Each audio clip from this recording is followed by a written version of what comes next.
ರಾಜ್ಯಕ್ಕೆ ಮತ್ತೆ ನಕ್ಸಲ್ ಸಂಕಟ. 10 ವರ್ಷಗಳ ನಂತರ ಮಾವೋವಾದಿಗಳ ಸದ್ದು. ಪೊಲೀಸರ ಗುಂಡಿಗೆ ಮೋಸ್ಟ್ ವಾಂಟೆಡ್ ನಕ್ಸಲ್ ಬಲಿ. ಸ್ನೇಹಿತರೆ, ನಕ್ಸಲ್ ಸೌಂಡ್ ಮತ್ತೆ ಕರ್ನಾಟಕದಲ್ಲಿ ಏಳೋಕ್ ಶುರುವಾಗಿದೆ. ಕೊಡಗು, ಚಿಕ್ಕಮಗಳೂರು, ಉಡುಪಿಯಲ್ಲಿ ಮತ್ತೆ ಆಕ್ಟಿವಿಟೀಸ್ ಶುರುವಾಗಿರೋ ಬಗ್ಗೆ ಡೌಟ್ ಇತ್ತು. ANF ನಕ್ಸಲ್ ನಿಗ್ರಹ ಕಾರ್ಯಾಚರಣೆಯನ್ನು ಕೂಡ ನಡೆಸ್ತಾ ಇತ್ತು. ಈ ಸಂದರ್ಭದಲ್ಲಿ ಮೋಸ್ಟ್ ವಾಂಟೆಡ್ ನಕ್ಸಲ್ ಲೀಡರ್ನನ್ನ ಎನ್ಕೌಂಟರ್ ಮಾಡಲಾಗಿದೆ. ವಿಕ್ರಮ್ ಗೌಡ ಅನ್ನೋ ಈತ ಹಲವು ವರ್ಷಗಳಿಂದ 3 ರಾಜ್ಯಗಳ ಪೊಲೀಸರ ಕಣ್ಣಿಗೆ ಸಿಗದೆ ತಲೆಮರೆಸಿಕೊಂಡಿದ್ದ. ಈತನನ್ನೀಗ ಪೊಲೀಸರು ಎನ್ಕೌಂಟರ್ ಮಾಡಿದ್ದಾರೆ. ಹಾಗಿದ್ರೆ ಕರ್ನಾಟಕದಲ್ಲಿ ಈ ಕೆಂಪು ಉಗ್ರರು ಮತ್ತೆ ಮೊಳಕೆ ಹೊಡೆದಿದ್ದು ಹೇಗೆ? ಈ ವಿಕ್ರಮ್ ಗೌಡ ಯಾರು? ದೂರ ಆಗಿದ್ದ ನಕ್ಸಲರು ಈಗ ಮತ್ತೆ ಕರ್ನಾಟಕಕ್ಕೆ ಕಾಲಿಡ್ತಿರೋದು ಯಾಕೆ? ಅಸಲಿಗೆ ಈ ನಕ್ಸಲರು ಅಂದರೆ ಯಾರು? ಈ ನಕ್ಸಲ್ ಇತಿಹಾಸ ಏನು? ಎಲ್ಲವನ್ನ ಕ್ವಿಕ್ ಆಗಿ ಕಂಪ್ಲೀಟ್ 360 ಡಿಗ್ರಿ ಇನ್ಫಾರ್ಮೇಷನ್ ಪಡ್ಕೊಂಡ್ಬಿಡೋಣ. ಈ ವಿಚಾರಕ್ಕೆ ಸಂಬಂಧಪಟ್ಟಂತೆ ಕಡತನಕ ಮಿಸ್ ಮಾಡಿದೆ ನೋಡಿ. mastmaga.comಗೆ ಸ್ವಾಗತ. ನಾನು ಅಮರ್ ಪ್ರಸಾದ್. ಮೊದಲಿಗೆ ಯಾರಿದು ವಿಕ್ರಮ್ ಗೌಡ ಅಂತ ನೋಡೋಣ. ಸ್ನೇಹಿತರೆ, 2010ರ ಟೈಮ್ನಲ್ಲಿ ಕರ್ನಾಟಕವನ್ನ ನಕ್ಸಲ್ ಪೀಡಿತ ರಾಜ್ಯಗಳ ಲಿಸ್ಟ್ನಿಂದ ಡ್ರಾಪ್ ಮಾಡಲಾಯಿತು. ಒಂದಷ್ಟು ವರ್ಷಗಳ ಕಾಲ ರಾಜ್ಯದಲ್ಲಿ ನಕ್ಸಲ್ ಚಟುವಟಿಕೆ ಇರಲೇ ಇಲ್ಲ, ಕಾಣಿಸ್ಕೊಂಡಿರಲಿಲ್ಲ. ಆದರೆ ಮತ್ತೆ ಕಳೆದ 2-3 ವರ್ಷಗಳಿಂದ ಈ ಉಡುಪಿ, ಕೊಡಗು, ದಕ್ಷಿಣ ಕನ್ನಡ ಸೇರಿದ ಹಾಗೆ ಮಲೆನಾಡು ಜಿಲ್ಲೆಗಳಲ್ಲಿ ಓಡಾಟದ ಬಗ್ಗೆ ಅನುಮಾನಗಳು ಶುರುವಾದವು. ಈ ವಿಕ್ರಮ್ ಗೌಡ ಟಾಪ್ ನಕ್ಸಲ್ ನಾಯಕ ಅಂತ ಗುರುತಿಸಿಕೊಂಡು ತಲೆಮರೆಸಿಕೊಂಡಿದ್ದ. ಈತ ಉಡುಪಿ ಜಿಲ್ಲೆಯ ಹೆಬ್ರಿ ತಾಲೂಕಿನ ನಡ್ರಾಳು ಬಳಿಯ ಕೂಡ್ಲು ಗ್ರಾಮಕ್ಕೆ ಸೇರಿದ ವ್ಯಕ್ತಿ. ಏಜ್ 43 ಆಗಿತ್ತೀಗ.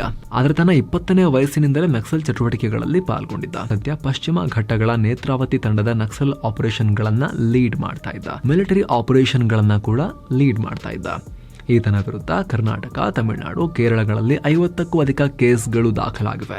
ಚಿಕ್ಕಮಗಳೂರು ಜಿಲ್ಲೆಯಲ್ಲಿ 13ಕ್ಕೂ ಅಧಿಕ ಕೇಸ್ಗಳು ಈತನ ವಿರುದ್ಧ ದಾಖಲಾಗಿವೆ. ಕುದುರೆಮುಖ ರಾಷ್ಟ್ರೀಯ ಉದ್ಯಾನವನ ವಿರೋಧಿ ಹೋರಾಟದಲ್ಲೂ ಈತ ಆಕ್ಟಿವ್ ಆಗಿದ್ದ. ಕಸ್ತೂರಿ ರಂಗನ್ ವರದಿ ಜಾರಿ ವಿರುದ್ಧ, ಅರಣ್ಯ ಒತ್ತುವರಿ ತೆರವು ಕಾರ್ಯಾಚರಣೆ ವಿರುದ್ಧ ಕೆಲಸ ಮಾಡ್ತಿದ್ದ.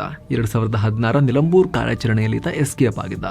ನಂತರ ಕಳೆದ ಮಾರ್ಚ್ನಲ್ಲಿ ದಕ್ಷಿಣ ಕನ್ನಡದ ಕೂಜಿಮಲೈ ರಬ್ಬರ್ ಎಸ್ಟೇಟ್ ಬಳಿ 4 ಮಂದಿ ನಕ್ಸಲರು ಆಯುಧಗಳೊಂದಿಗೆ ಓಡಾಡುತ್ತಿದ್ದ ವಿಚಾರ ಜನರಲ್ಲಿ ಆತಂಕ ಮೂಡಿಸಿತ್ತು. ಈ 4 ಪೈಕಿ ಈ ವಿಕ್ರಮ್ ಗೌಡ ಕೂಡ ಇದ್ದ ಅನ್ನೋ ಅನುಮಾನಗಳಿದ್ವು. ಉಳಿದ 3 ಸಂತೋಷ್, ಲತಾ ಮತ್ತು ನಿಶಾ. ಈ ವರ್ಷದ ಆರಂಭದಲ್ಲಿ ಕೇರಳದಲ್ಲಿ ನಕ್ಸಲ್ ವಿರೋಧಿ ಕಾರ್ಯಾಚರಣೆ ಚುರುಕಾಗಿತ್ತು. ಆಪರೇಷನ್ ಥಂಡರ್ ಬೋಲ್ಟ್ ನಲ್ಲಿ ಸಾಲು ನಕ್ಸಲರು ಹತ್ಯೆಗೀಡಾಗಿದ್ರು.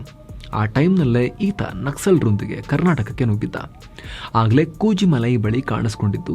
ನಂತರ ಈತನ ಗುಂಪು ಚಿಕ್ಕಮಗಳೂರು, ಶಿವಮೊಗ್ಗ ಕಡೆಗೆ ಹೋಗೋ ಪ್ಲಾನ್ನಲ್ಲಿದೆ ಅನ್ನೋ ರಿಪೋರ್ಟ್ಸ್ ಇತ್ತು. ಇದೇ ಕಾರಣಕ್ಕೆ ಆಗ್ಲೂ ಕೂಡ ಕೂಂಬಿಂಗ್ ಆಪರೇಷನ್ಸ್ ಆಗಿದ್ವು. ನಂತರ ಇತ್ತೀಚಿನ ತಿಂಗಳುಗಳಲ್ಲಿ ಉಡುಪಿಯ ಕೋಲೂರು, ಮೂಡೂರು, ಬೆಳಕಲ್ ಗ್ರಾಮಗಳ ಬಳಿ ನಕ್ಸಲರು ಕಾಣಿಸ್ಕೊಂಡಿದ್ರು. ಏನೋ ವಿಕ್ರಮ್ ಗೌಡ ಬಗ್ಗೆ ಮಾಹಿತಿ ಕೊಟ್ಟವರಿಗೆ 5 ಲಕ್ಷ ರೂಪಾಯಿ ಕೊಡೋದಾಗಿ ಪೊಲೀಸ್ ಇಲಾಖೆ ಅನೌನ್ಸ್ ಮಾಡಿತ್ತು. ಈತನ ಜೊತೆಗೆ ಮುಂಡಗಾರು ಲತಾ, ಜಯಣ್ಣ, ವನಜಾಕ್ಷಿ ಅನ್ನೋ ನಕ್ಸಲರ ಮಾಹಿತಿ ಕೊಟ್ಟವರಿಗೂ ಬಹುಮಾನವನ್ನ ಅನೌನ್ಸ್ ಮಾಡಲಾಗಿತ್ತು. ಅದರಂತೆ ಈತ ಯಮಗುಂಡಿ ಅನ್ನೋ ಗ್ರಾಮದ ಬಳಿ ಆಕ್ಟಿವ್ ಆಗಿದ್ದಾನೆ ಅನ್ನೋ ಮಾಹಿತಿ ಪೊಲೀಸರಿಗೆ ಸಿಕ್ಕಿತ್ತು. ನವೆಂಬರ್ 11ನೇ ತಾರೀಕು ಈ ಗ್ರಾಮಕ್ಕೂ ಭೇಟಿ ಕೊಟ್ಟಿದ್ದಂತೆ.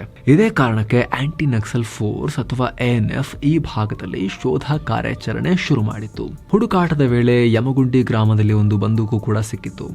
ಇದರ ನಂತರ ಕಾರ್ಯಾಚರಣೆ ತೀವ್ರ ಆಗಿದೆ. ನಂತರ ಇಲ್ಲಿನ ಹೆಬ್ರಿ ಬಳಿಯ ಕಪ್ಪಿನಾಲೆ ಪ್ರದೇಶ, ಪೇತೆಬೈಲು ಅರಣ್ಯ ಪ್ರದೇಶ ಇಲ್ಲೆಲ್ಲ ಕಾರ್ಯಾಚರಣೆ ಮಾಡೋ ವೇಳೆ ವಿಕ್ರಮ್ ಗೌಡ ಈಗ ಎನ್ಕೌಂಟರ್ಗೆ ಬಲಿಯಾಗಿರೋದು. ಕೂಂಬಿಂಗ್ ವೇಳೆ ಈತನ ಗ್ಯಾಂಗ್ ಪೊಲೀಸರ ಕಡೆಗೆ ಗುಂಡು ಹಾರಿಸೋಕು ಪ್ರಯತ್ನ ಪಟ್ಟಿದೆ. ಈ ವೇಳೆ ಪೊಲೀಸರು ವಾಪಸ್ ದಾಳಿ ಮಾಡಿದಾಗ ವಿಕ್ರಮ್ ಗೌಡಗೆ ಗುಂಡೇಟು ಬಿದ್ದಿದೆ. ಆತ ಸ್ಥಳದಲ್ಲೇ ಪ್ರಾಣವನ್ನ ಕಳ್ಕೊಂಡಿದ್ದಾನೆ. ಉಳಿದ 3 ಸ್ಥಳದಿಂದ ಎಸ್ಕೇಪ್ ಆಗಿದ್ದಾರೆ ಅಂತ ಅಧಿಕಾರಿಗಳು ಹೇಳಿದ್ದಾರೆ.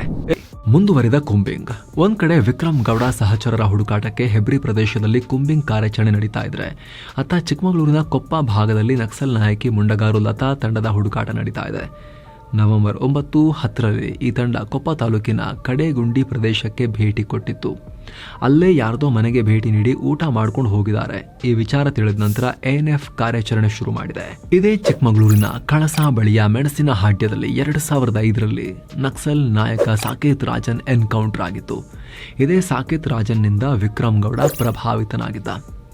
ಆತನ ಸಾವಿನ ನಂತರ ಕರ್ನಾಟಕದಲ್ಲಿ ನಕ್ಸಲರಿಗೆ ಸಂಬಂಧಪಟ್ಟ ಯಾವುದೇ ಮೇಜರ್ ಘಟನೆಗಳು ದಾಖಲಾಗಿರಲಿಲ್ಲ. ಆಲ್ಮೋಸ್ಟ್ 20 ವರ್ಷ ಮಲೆನಾಡು ಪೀಸ್ಫುಲ್ ಆಗಿತ್ತು. ಹಸಿರಿನ ನಡುವೆ ಕೆಂಪು ಮತ್ತೆ ಚಿಗುರ್ತಾ ಇದೆಯಾ ಅನ್ನೋ ಅನುಮಾನ ಈಗ ಮತ್ತೆ ಶುರುವಾಗಿದೆ.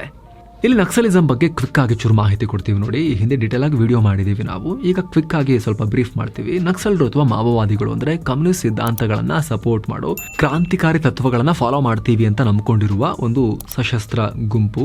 ಚೀನಾ ಕಮ್ಯುನಿಸ್ಟ್ ನಾಯಕ ಮಾವೋ ಸೆ ತುಂಗ್ ಅಥವಾ ಮಾವೋ ಜೆಡಾಂಗ್ ಹೆಸರನ್ನ ಈ ಸಿದ್ಧಾಂತದವರು ಫಾಲೋ ಮಾಡ್ತಾರೆ.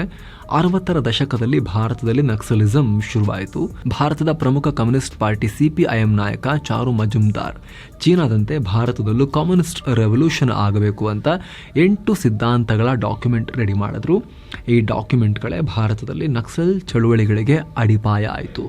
ಅದರಲ್ಲೂ 1967ರಲ್ಲಿ ಪಶ್ಚಿಮ ಬಂಗಾಳದ ಸಿಲಿಗುರಿ ಭಾಗದ ನಕ್ಸಲ್ಬಾರಿ ಅನ್ನೋ ಗ್ರಾಮದಲ್ಲಿ ಮೊದಲ ಬಾರಿಗೆ ಕಮ್ಯುನಿಸ್ಟ್ ನಾಯಕರು ಹಾಗೂ ಬುಡಕಟ್ಟು ಜನರ ಮುಂದಾಳತ್ವದಲ್ಲಿ ಸಶಸ್ತ್ರ ರೈತರ ದಂಗೆ ಆಯಿತು. ಜಮೀನ್ದಾರರ ದಬ್ಬಾಳಿಕೆ ವಿರುದ್ಧದ ದಂಗೆ ರೀತಿ ಶುರುವಾಯಿತು. ಈ ದಂಗೆ ಮಾವೋವಾದಿಗಳನ್ನು ಇನ್ಸ್ಪೈರ್ ಮಾಡಿ ಮೊದಲಿಗೆ ಪಶ್ಚಿಮ ಬಂಗಾಳದ ಮೂಲೆ ಮೂಲೆಗೂ ಹರಡಿತು, ನಂತರ ಬೇರೆ ಬೇರೆ ರಾಜ್ಯಗಳಿಗೂ ಹರಡಿತು. ಜೊತೆಗೆ ಸಿಪಿಐಎಂ ಪಕ್ಷದ ಒಳಗೆ ದೊಡ್ಡ ಪ್ರಮಾಣದಲ್ಲಿ ವಿಭಜನೆಯನ್ನು ಸೃಷ್ಟಿ ಮಾಡಿತು. ನಕ್ಸಲರ ಬೇಸಿಕ್ ಐಡಿಯಾಲಜಿ ತಮ್ಮ ಬೇಡಿಕೆಗಳನ್ನು ಬಂದೂಕಿನ ಮೂಲಕ, ಹಿಂಸೆಯ ಮೂಲಕ, ರಕ್ತ ಚೆಲ್ಲಿ ಈಡೇರಿಸಿಕೊಳ್ಳೋದು. ಇದಕ್ಕಾಗಿ ಆಯುಧಗಳನ್ನು ಪಡ್ಕೊಳ್ತಾರೆ, ಜನರ ಬೆಂಬಲ ಕೊಡಿ ಅಂತ ಕೇಳ್ತಾರೆ. ಅರಣ್ಯ ಪ್ರದೇಶಗಳಲ್ಲಿ ಕೆಲವೊಮ್ಮೆ ಜನರ ಮಧ್ಯೆನೇ ಸೈಲೆಂಟ್ ಆಗಿ ತಮ್ಮ ಕಾರ್ಯಾಚರಣೆಗಳನ್ನು ಮಾಡ್ತಾ ಇರ್ತಾರೆ. ಆಗಾಗ ಮೀಟಿಂಗ್ ಸೇರಿ ಡಿಸ್ಕಸ್ ಮಾಡ್ತಿರ್ತಾರೆ. ತಮ್ಮ ಯೋಚನೆಗಳನ್ನು ಇನ್ನೊಬ್ಬರಿಗೆ ಬಿತ್ತೋಕೆ ಪ್ರಯತ್ನ ಪಡ್ತಿರ್ತಾರೆ. ಹೊಸಬರನ್ನ ಸೇರಿಸ್ಕೊಳ್ಳೋಕೆ ಪ್ರಯತ್ನ ಪಡ್ತಿರ್ತಾರೆ. ಸರ್ಕಾರದ ನೀತಿ ಯೋಜನೆಗಳ ವಿರುದ್ಧ ಹೋರಾಡೋಕೆ ನಾವು ಬಂದು ಕೆತ್ಕೋಬೇಕು ಅಂತ ನಂಬ್ಕೊಂಡಿದ್ದಾರೆ. ಹೀಗೆ ಹಲವು ಚಟುವಟಿಕೆಗಳನ್ನು ಮಾಡ್ತಾರೆ. ಈ ಮ್ಯಾಪ್ ಒಂದ್ಸಲ ನೋಡಿ. 2007ರಲ್ಲಿ ಭಾರತದಲ್ಲಿ ನಕ್ಸಲಿಸಂ ಚಿತ್ರಣ ಈ ರೀತಿ ಇತ್ತು. ಜಾರ್ಖಂಡ್, ಬಿಹಾರ, ಮಧ್ಯಪ್ರದೇಶ, ಪಶ್ಚಿಮ ಬಂಗಾಳ, ಛತ್ತೀಸ್ಗಢ, ಒಡಿಶಾ, ತೆಲಂಗಾಣ, ಆಂಧ್ರ ಪ್ರದೇಶಗಳಲ್ಲಿ ಈ ರೀತಿ ಹರಡಿತ್ತು. ಕರ್ನಾಟಕದಲ್ಲೂ ಕೂಡ ಮುಗಿತಾ ಬಂದಿತ್ತು ಅವಾಗ. ನೆಕ್ಸ್ಟ್ 2013ರ ಚಿತ್ರಣ ನೋಡ್ತಾ ಇದ್ದೀರಿ. ದಕ್ಷಿಣದ ರಾಜ್ಯಗಳಲ್ಲಿ ದೊಡ್ಡ ಮಟ್ಟದಲ್ಲಿ ಕಮ್ಮಿ ಆಗಿತ್ತು. ಅದರಲ್ಲೂ ಆಂಧ್ರ ಪರಿಸ್ಥಿತಿ ತುಂಬ ಇಂಪ್ರೂವ್ ಆಗಿತ್ತು. ಇದು ಈಗ ನೋಡ್ತಿರೋದು 2018ರ ಚಿತ್ರಣ. ಛತ್ತೀಸ್ಗಢದ ದಕ್ಷಿಣದ ಜಿಲ್ಲೆಗಳು, ಮಹಾರಾಷ್ಟ್ರ, ಜಾರ್ಖಂಡ್, ಒಡಿಶಾ, ಆಂಧ್ರದ ಒಂದಷ್ಟು ಜಿಲ್ಲೆಗಳಲ್ಲಿ ಮಾತ್ರ ಇತ್ತು. ಕೇರಳ, ಕರ್ನಾಟಕ, ತಮಿಳುನಾಡು ಸೇರಿದಂತೆ ದಕ್ಷಿಣದಲ್ಲಿ ನಕ್ಸಲರು ಕಂಪ್ಲೀಟ್ ಆಗಿ ನಿರ್ಮೂಲನೆ ಆಗಿದ್ರು. ಇಲ್ಲೊಂದು ಪ್ಯಾಟ್ರನ್ ಗಮನಿಸ್ಬೋದು. ಹಿಂದುಳಿದ ರಾಜ್ಯಗಳಲ್ಲಿ ನಿರುದ್ಯೋಗ ಜಾಸ್ತಿ ಇನ್ನೂ ಇರೋ ರಾಜ್ಯಗಳಲ್ಲಿ ನಕ್ಸಲಿಸಂ ಜಾಸ್ತಿ ಸಿಗುತ್ತೆ. ದಕ್ಷಿಣದ ರಾಜ್ಯಗಳಲ್ಲಿ, ಅದರಲ್ಲೂ ಕೂಡ ಕರ್ನಾಟಕದಲ್ಲಿ ಎಕಾನಮಿ ಬೂಮ್ ಆದಮೇಲೆ, IT ಬೂಮ್, ಎಕನಾಮಿಕ್ ಬೂಮ್ ಆದಮೇಲೆ ಈ ರಾಜ್ಯಗಳಿಗೆ, ಜಾರ್ಖಂಡ್, ಛತ್ತೀಸ್ಗಢ, ಉತ್ತರದ ರಾಜ್ಯಗಳಿಗೆ ಕಂಪೇರ್ ಮಾಡಿದ್ರೆ ಕರ್ನಾಟಕ ಶ್ರೀಮಂತ ಆದಮೇಲೆ, ದೊಡ್ಡ ಪ್ರಮಾಣದಲ್ಲಿ ಪಾಪ್ಯುಲೇಷನ್ ಬೂಮ್ ಆದ್ರೂ ಒಂದು ಮಟ್ಟಿಗೆ ಉದ್ಯೋಗ ಸೃಷ್ಟಿ ಕೂಡ ಆದಮೇಲೆ ಇಲ್ಲಿ ನಕ್ಸಲಿಸಂ ಕಣ್ಮರೆಯಾಗಿತ್ತು. ಯಾಕಂದರೆ ಐಡಿಯಾಲಜಿ ಹರಡಕ್ಕೆ 4 ಜನ ಸಿಗ್ಬೋದು, ಗ್ರೌಂಡ್ ಲೆವೆಲಲ್ಲಿ ಕೆಲಸ ಮಾಡೋಕ್ಕೆ, ಜೀವ ಕೊಡೋಕ್ಕೆ ಸೋಲ್ಜರ್ಸ್ ಸಿಗೋದಿಲ್ಲ. ಎಲ್ಲರೂ ಕೂಡ ಉದ್ಯೋಗ ಎಲ್ಲ ಸಿಕ್ಕೊಂಡು ಆರ್ಥಿಕವಾಗಿ ಚೆನ್ನಾಗಿದ್ದಾರೆ ಅಂತ ಹೇಳಿದ್ರೆ. ಸೊ ಈ ರೀತಿಯಾಗಿತ್ತು. ಕೇರಳ ಕಂಪ್ಲೀಟ್ ಆಗಿ ಬೆಟ್ಟಗಳ ರಾಜ್ಯ ಆಗೋದ್ರಿಂದ ಒಳ್ಳೆ ಸೇಫ್ಟಿ ಸಿಗ್ತಿದ್ದರಿಂದ ಅಲ್ಲಿ ಹೆಚ್ಚು ನಕ್ಸಲರು ಅಡಗಿದ್ರು. ಆದರೆ ಕರ್ನಾಟಕದಲ್ಲಿ 2010ರ ಟೈಮ್ಗೆಲ್ಲ ಕರ್ನಾಟಕವನ್ನು ನಕ್ಸಲ್ ಪೀಡಿತ ರಾಜ್ಯಗಳ ಲಿಸ್ಟ್ನಿಂದ ತೆಗೆದು ಹಾಕೋ ಮಟ್ಟಿಗೆ ಕ್ಲೀನ್ ಆಗಿತ್ತು ಎಲ್ಲ. ಕಾರಣ ನಕ್ಸಲಿಸಂ ನಿರ್ಮೂಲನೆಗೆ ಸರ್ಕಾರದ ಕ್ರಮಗಳು. ಆಂಟಿ ನಕ್ಸಲ್ ಫೋರ್ಸ್ ಬಂತು. ನಕ್ಸಲ್ ಕಾರ್ಯಾಚರಣೆಗಳಿಗೆ ಸಾಮಾನ್ಯ ಪೊಲೀಸರ ಬದಲಾಗಿ ಈ ಶಸ್ತ್ರಸಜ್ಜಿತ ANF, ವಿಶೇಷ ತರಬೇತಿ ಪಡೆದವರು, ಹಾಗೆ ಈ CRPF, BSF ರಾಜ್ಯಗಳ ವಿಶೇಷ ತರಬೇತಿ ಹೊಂದಿದ ಪಡೆಗಳನ್ನೆಲ್ಲ ಹಾಕೋಕೆ ಶುರು ಮಾಡಿದ್ರು. ಜೊತೆಗೆ ಆರಂಭದಲ್ಲಿ ಭಾರತದ ನೀತಿ ನಕ್ಸಲರ ವಿರುದ್ಧ ಅಷ್ಟೊಂದು ಅಗ್ರೆಸಿವ್ ಆಗಿರಲಿಲ್ಲ. ಸ್ವಲ್ಪ ಕನ್ಫ್ಯೂಷನ್ ಇತ್ತು. ಹೆಂಗೆ ಹೋಗಬೇಕು, ಮಾಮೂಲಿ ಉಗ್ರರ ವಿರುದ್ಧ ಹೋದಂಗೆ ಹೋಗಬೇಕಾ ಅಥವಾ ಪೊಲೀಸರನ್ನ ಬಳಸಿ ಸ್ವಲ್ಪ ಮೀಡಿಯಮ್ ಸ್ಟ್ರೆಂತ್ನೊಂದಿಗೆ ಹ್ಯಾಂಡಲ್ ಮಾಡಬೇಕಾ, ಇದ್ರ ಬಗ್ಗೆ ಸ್ವಲ್ಪ ಗೊಂದಲದಲ್ಲಿದ್ದಂಗಿತ್ತು.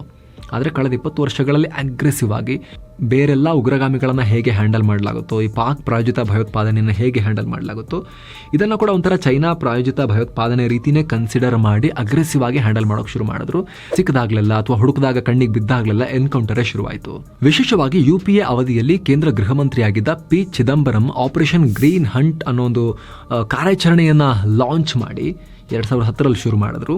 50,000ಕ್ಕೂ ಅಧಿಕ ಸೈನಿಕರನ್ನು ನಕ್ಸಲ್ ನಿಗ್ರಹಕ್ಕೆ ವಿಶೇಷ ತರಬೇತಿ ಪಡೆದಂಥ ಕಮಾಂಡೋಗಳನ್ನು ನಿಯೋಜನೆ ಮಾಡಲಾಯಿತು. 2266 ನಕ್ಸಲರನ್ನ ಹೊಡೆದು ಹಾಕಲಾಯಿತು. 2266 ನಕ್ಸಲರನ್ನ ಎನ್ಕೌಂಟರ್ ಮಾಡಲಾಯಿತು ಈ ಆಪರೇಷನ್ ಗ್ರೀನ್ ಹಂಟ್ನಲ್ಲಿ. ಗಾಬರಿ ಬಿದ್ದು 9714 ಜನ, ಆಲ್ಮೋಸ್ಟ್ 10,000 ಜನ ಸರೆಂಡರ್ ಆಗಿಬಿಟ್ರು. 10,181 ಜನ ಅರೆಸ್ಟ್ ಆದರು. ಕಾರ್ಯಾಚರಣೆಯಲ್ಲಿ 2,319 ನಾಗರಿಕರು, 1,435 ರಕ್ಷಣಾ ಸಿಬ್ಬಂದಿ ಕೂಡ ಪ್ರಾಣ ಕಳ್ಕೊಂಡ್ರು. ಇದೊಂದೇ ಕಾರ್ಯಾಚರಣೆ ಟೈಮ್ನಲ್ಲಂತಲ್ಲ, ಆರಂಭದಿಂದಲೂ ಮಾವೋವಾದಿಗಳು ನಾಗರಿಕರನ್ನ, ಪೊಲೀಸರನ್ನ ಬಲಿ ತೆಗೆದುಕೊಳ್ಳೋದು ನಡೀತಾನೆ ಇತ್ತು. ಇನ್ಫ್ಯಾಕ್ಟ್ ರಾಜಕೀಯ ನಾಯಕರನ್ನ, MLAಗಳನ್ನ ಬಲಿ ತಗೊಳ್ತಾ ಬಂದರು. ಪೊಲೀಸರನ್ನ ಕೂಡ ಬಿಡ್ತಿರಲಿಲ್ಲ. 2003ರಲ್ಲಿ ಆಂಧ್ರ ಮುಖ್ಯಮಂತ್ರಿ ಚಂದ್ರಬಾಬು ನಾಯ್ಡು ಬೆಂಗಾವಲು ಪಡೆ ಮೇಲೂ ಕೂಡ ನಕ್ಸಲರು ದಾಳಿ ಮಾಡೋ ಮಟ್ಟಿಗೆ ಜೋರಿದ್ರು ಆ ಟೈಮ್ನಲ್ಲಿ. ನಾಯ್ಡು ಗಾಯಗೊಂಡಿದ್ರು ಕೂಡ. ಅದಾದಮೇಲೆ ತಮ್ಮ ಆಂಧ್ರ ಪೊಲೀಸ್ ವ್ಯವಸ್ಥೆಯನ್ನು ಸಖತ್ ಮಾಡರ್ನೈಸ್ ಮಾಡಿದ್ರು ಅವರು. ಓವರಾಲ್ ಆಂಧ್ರ ಸರ್ಕಾರಗಳು ಅದರ ಬಗ್ಗೆ ತುಂಬ ಅಗ್ರೆಸಿವ್ ಆಗಿ ಕ್ರಮ ಕೈಗೊಂಡ್ರು. ಅಲ್ಲಿ ನಕ್ಸಲಿಸಮ್ ಕಮ್ಮಿ ಆಯಿತು. ಸ್ನೇಹಿತರೆ, ಸರೆಂಡರ್ ಆದ ನಕ್ಸಲರಿಗೆ ಸರ್ಕಾರ ಹಲವು ಸವಲತ್ತುಗಳನ್ನು ಕೊಡುತ್ತೆ, ಆರ್ಥಿಕ ಸಹಕಾರ ಕೊಡುತ್ತೆ, ಪುನರ್ವಸತಿ ಕಲ್ಪಿಸಿ ಸಾಮಾನ್ಯ ಜನರಂತೆ ಬದುಕೋಕೆ ಅವಕಾಶ ಮಾಡಿಕೊಡುತ್ತೆ. ಈ ವರ್ಷದ ಆರಂಭದಲ್ಲಿ ಕರ್ನಾಟಕ ಸರ್ಕಾರ ತನ್ನ ಸರೆಂಡರ್ ಪಾಲಿಸಿಯನ್ನು ರಿವೈಸ್ ಮಾಡಿದೆ. ಸರೆಂಡರ್ ಆಗೋ ಲಿಸ್ಟ್ ಎ ನಕ್ಸಲರಿಗೆ 7.5 ಲಕ್ಷ ರೂಪಾಯಿವರೆಗೂ ಕೂಡ ಹೊಸ ಜೀವನವನ್ನು ಕಟ್ಕೊಳ್ಳೋಕೆ ಹೆಲ್ಪ್ ಮಾಡ್ತಾ ಇದೆ. ಸೊ ಫ್ರೆಂಡ್ಸ್, ಇದಾಗಿತ್ತು ಈ ಎನ್ಕೌಂಟರ್ಗೆ ಸಂಬಂಧಪಟ್ಟಂತೆ ಹಾಗೂ ನಕ್ಸಲಿಸಂ ಬಗ್ಗೆ ಕ್ವಿಕ್ ಆಗಿ ಒಂದಷ್ಟು ಮಾಹಿತಿ ಕೊಡೋ ಪ್ರಯತ್ನ. ನಾವು ಕಂಪ್ಲೀಟ್ ಮಾಹಿತಿಯನ್ನು ಭಾರತದಲ್ಲಿ ಈ ಎಡಪಂಥ ನಕ್ಸಲಿಸಂ ಬಗ್ಗೆ ಕಂಪ್ಲೀಟ್ ಮಾಹಿತಿಯನ್ನು ಈ ವರದಿಗಳಲ್ಲಿ ಕೊಟ್ಟಿದ್ವಿ. ಸ್ಕ್ರೀನ್ ಮೇಲೆ ಕಾಣಿಸ್ತಿರೋ ಈ ಲಿಂಕ್ಸ್ ಮೇಲೆ ಟ್ಯಾಪ್ ಮಾಡೋ ಮೂಲಕ ನೀವು ಈ ವರದಿಗಳನ್ನು ಕೂಡ ಚೆಕ್ ಮಾಡಬಹುದು. ಮತ್ತೆ ಭೇಟಿ ಆಗ್ತಿರೋಣ. ನಮಸ್ತೆ.